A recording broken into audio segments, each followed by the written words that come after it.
और इस बीच हरियाणा और उत्तर प्रदेश में एनआईए की तरफ से बड़ा एक्शन किया गया है। एनआईए ने अलग अलग जिलों में 8 जगहों पर छापेमारी की।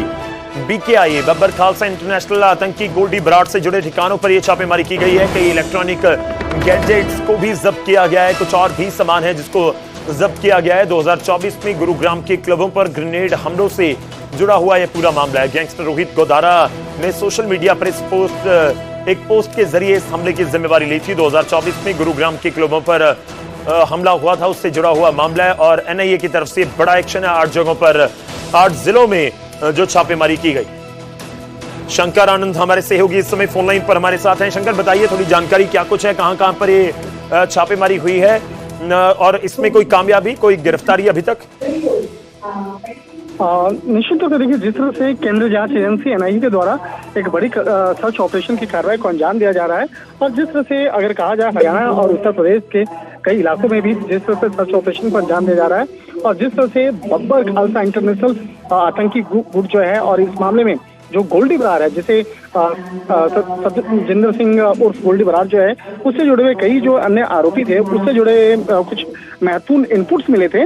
उसी के आधार पर आज जांच एजेंसी एनआईए के द्वारा इस सर्च ऑपरेशन को अंजाम दिया जा रहा है।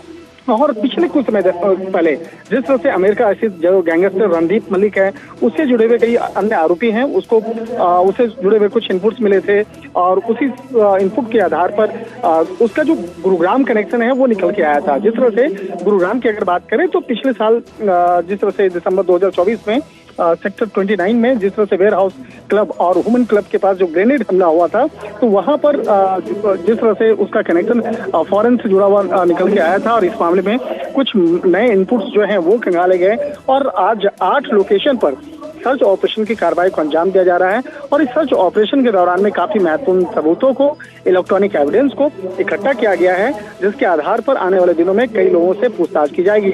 और खास तौर पर जिस तरह से जो एक बहुत ही चर्चित गैंगस्टर है रोहित गोदारा, उससे जुड़ा हुआ जो और भी कनेक्शंस हैं उसको खंगालने में जुटा हुआ है। तो एक तरह से कह सकते हैं जांच एजेंसी एनआईए के द्वारा एक बड़ी सर्च ऑपरेशन की कार्रवाई को अंजाम दिया जा रहा है और जल्द ही इस मामले में कुछ अन्य जो बड़ी कार्रवाई है उसको अंजाम दिया जा सकता है। शुक्रिया शंकर, धन्यवाद हमारे साथ जुड़ने के लिए। तो ये पुलिस की तरफ से, एनआईए की तरफ से, नेशनल इन्वेस्टिगेशन एजेंसी, देश की सबसे बड़ी जांच एजेंसी इसको कहा जाता है एनआईए, और जब लिंक भारत से बाहर भी किसी केस के जुड़ जाएं तो एनआईए की एंट्री हो जाती है। और हरियाणा और यूपी में, उत्तर प्रदेश में एनआईए की तरफ से 8 जिलों में बड़ा एक्शन किया गया। चलिए आगे बढ़ते हैं, अगली खबर का रुख करेंगे। प्राइवेट स्कूलों की मनमानी पर सरकार अब सख्ती के मूड में है। स्कूल शिक्षा विभाग की ओर से स्कूलों को निर्देश दिए गए हैं कि प्राइवेट स्कूलों को सरकार ने 6 निर्देश जारी किए। नए शैक्षणिक सत्र की शुरुआत से पहले सख्ती की गई है और जो आदेश है उनमें महंगी किताबें खरीदने के लिए दबाव नहीं बनाया जाएगा। एनसीईआरटी और सीबीएसई की किताबें ही अनिवार्य होंगी। हर बार स्कूल की यूनिफॉर्म में बदलाव ना किया जाए।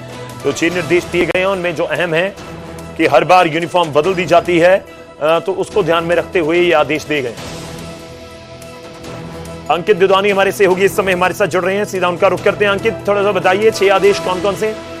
बिल्कुल, 6 आदेश दिए गए हैं। उसमें यूनिफॉर्म को लेकर के है कि हर बार यूनिफॉर्म बदल दी जाती है तो यूनिफॉर्म ना बदली जाए। वहीं किताबों को लेकर के है कि किताबें महंगी दी जाती हैं और जो प्राइवेट पब्लिशर्स हैं उनकी किताबें लगाई जाती हैं, तो एनसीईआरटी की और जो सीबीएसई की किताबें हैं वही लागू हों, प्राइवेट पब्लिशर्स की किताबें ना लागू हों।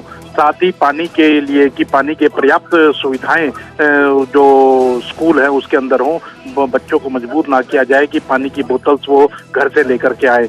तो इस तरह के आदेश जो है वो दिए गए हैं और कहीं ना कहीं जो एक जो बस्ता होता है जो उसका वजन कम से कम रखा जाए और वो वजन के को लेकर भी डिस्क्राइब किया गया है कि पहली क्लास में कितना हो, दूसरी क्लास में कितना हो, तो ये वजन के लिए भी कहा गया है।